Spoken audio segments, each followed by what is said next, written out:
তা আমি আপনাদেরকে জানিয়ে রাখি যে আমি যেহেতু আখিরুজ্জামান স্টাডি করেছি বা করছি, এখনো কিন্তু 3টা বড় বড় ভূমিকম্প আসা বাকি আছে।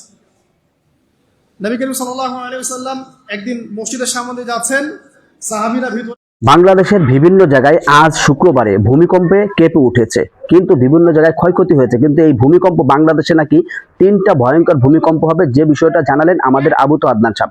তো আবু তো আদনান সাহেবের মুখ থেকে জানবো যে ভবিষ্যৎবাণীতে 3টা যে ভয়ঙ্কর ভূমিকম্প, সেই ভূমিকম্পগুলো কি এবং কিভাবে আসতে পারে এবং কি কি ক্ষতি হতে পারে। তো চলুন তার মুখ থেকে বিস্তারিত জানবো, তারপরে কমেন্ট করবেন এবং ভিডিওটি শেয়ার করে দিবেন। তো চলুন দেখে আসি। সাহাবীরা ভিতরে বসে আছে, সাহাবীরা কোন একটা বিষয়ে কথোপকথন করছেন। নবী করিম সাল্লাল্লাহু আলাইহি ওয়াসাল্লাম জিজ্ঞাসা করলেন, তোমরা কি নিয়ে কথাবার্তা বলছো? সাহাবীরা বললেন যে আমরা কিয়ামতের আলামতগুলো নিয়ে কথা বলছিলাম। তখন নবীজি বললেন সাল্লাল্লাহু আলাইহি ওয়াসাল্লাম, 10টা আলামত আসার আগে কিয়ামত হবে না। কয়টা আলামত? 10টা। এই 10টা আসার আগ পর্যন্ত কিয়ামত হবে না, নিশ্চিন্ত থাকতে পারেন। কিন্তু এই 10টা কবে চলে আসবে এর কোনো গ্যারান্টি আছে? নাই। তার প্রথমটা হচ্ছে দাজ্জাল, মাসিহুদ দাজ্জাল মানুষের রূপে বের হবে। 2, ঈসা ইবনে মারইয়ামের আগমন, নবী ঈসা আলাইহিস সালাম আসবেন এবং তার হাতে দাজ্জাল নিহত হবে। কোথায় নিহত হবে সেটাও বলে দেওয়া আছে, প্যালেস্টাইনের বাবেলুদ নামক জায়গায়, যে জায়গাটা অলরেডি প্রস্তুত। 3 নাম্বার হচ্ছে দাব্বাতুল আরদ, জমিন থেকে একটা অদ্ভুত প্রাণী বের হবে যে মানুষের সাথে কথাবার্তা বলবে। এটা হাদিসে আছে, কিন্তু তা আমরা এখন নিঃসন্দেহে 90% মানুষ বিশ্বাস করবে না, এবং যারা একটু বেশি চেতনাধারী তারা বলবে যে মোল্লা মুন্সিদের কথা শোনো, প্রাণী বলে আবার কথা বলবে। কিন্তু হ্যাঁ, এই কথাটাই যদি নাসা বলে, যে হ্যাঁ একটা প্রাণী আছে পৃথিবীর গভীরে, সে অচিরেই বের হবে এবং কথা বলবে, দেখবেন সবাই বিশ্বাস করছে। দেখেন চিন্তাগত শিরক। দেখেন যখন আমরা ওইসব মিডিয়া থেকে কোনো কথা আসে, আমরা নিশ্চিন্তে নির্দ্বিধায় বিশ্বাস করি। আল্লাহ পাক হাদিসে বলছেন, নবী হাদিসে বলছেন দাব্বাতুল আরদ বের হবে, মানুষের সাথে কথাবার্তা বলবে, মানুষ বিশ্বাস করতে চায় না।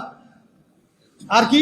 ধোঁয়া, এই ধোঁয়ায় আকাশ ছেয়ে যাবে, ধোঁয়া দিয়ে আকাশ ছেয়ে যাবে, এবং এত বড় ধোঁয়া বিশ্ববাসী কখনো দেখে নাই। এখন অনেকে বলছেন, এখনকার আধুনিক স্কলার যারা, অনেক স্কলাররা এটা মত, এটা কিন্তু হাদিসে নাই, তাদের মত হতে পারে যে একটা নিউক্লিয়ার এক্সপ্লোশন হবে।